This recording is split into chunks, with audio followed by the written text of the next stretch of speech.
I'm Cuno van Geet. I work for the Ministry of Infrastructure and Water Management, and I work on circular economy mostly, and specifically on circular procurement. One of the reasons I'm so involved in procurement is because I think it's an essential part of closing the circle of resources. And the whole point of it is actually quite easy. We didn't take care of the things after you've procured something. So it's about including more of the cycle of circularity in procurement. It's simple that you have a phone and you don't want to throw it away after 2 years. You want to make sure it comes back into the cycle. Or you have textiles that you throw away and you don't know what happens afterwards. Governments should practice what they preach. So if you say in your policy that others have to change, it should be quite normal to do it yourself as well. And you can actually learn how difficult it can be in practice and how you can improve your policy. It's interesting that in the Netherlands it's quite common these days in procurement to challenge the market. Challenging the market requires that you know how your market is organized, what they can deliver, and they know what your policy ambitions will be now, but also in a couple of years. We need to establish innovations, but we only can do it if we challenge them and we give them credit for the innovations.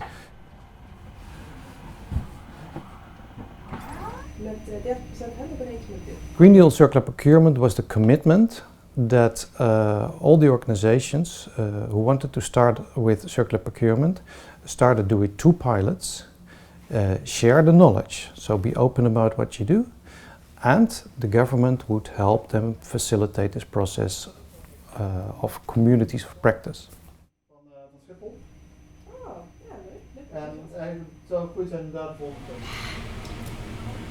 Even if it's not a complete market share, they can make a difference and they can create this market for innovators to create these circular products or circular constructions. In this Green Deal, we started out with 15 to 17 organizations who were quite positive about it. And later on, others joined and we were quite successful, and then we went up to 45 or even 15 organizations. They all did 2 pilots, so with almost no money, we created about 100 pilots, and with lots of lessons. One of the pilots is carpet tiles. There's a company that actually started out doing resource efficiency 30 years ago. So they didn't want to leave a footprint behind on this planet.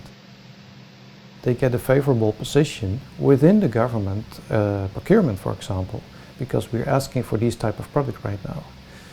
They also have a benefit because they recycle about 90 to 95 even of some of the contents of the tiles, so they actually get back their own resources.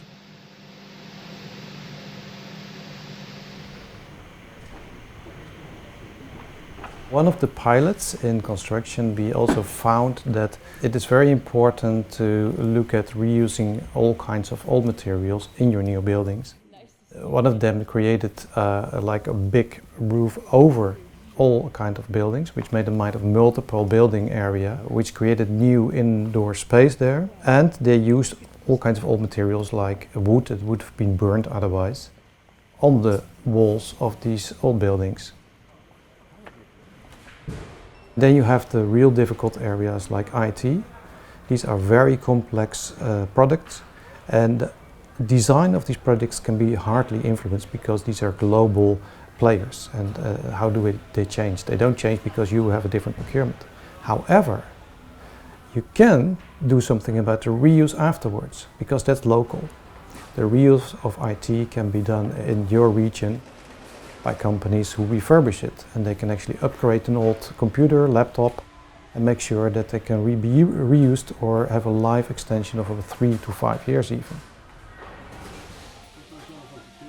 We find that especially in some sectors, like in construction, but also we have an example on textiles, where you see that it's quite important to employ people who wouldn't get a job in a normal labor market.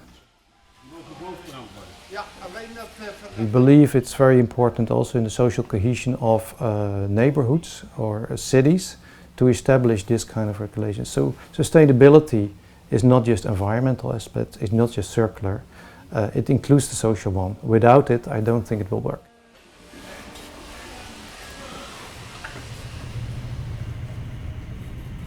We should care about the fact that our resources are limited and we only have one Earth, one planet. What helps is that even small things like a coffee cup or waste separation, people are confronted with the fact that sustainability is actually taking place by talking about it, by doing it.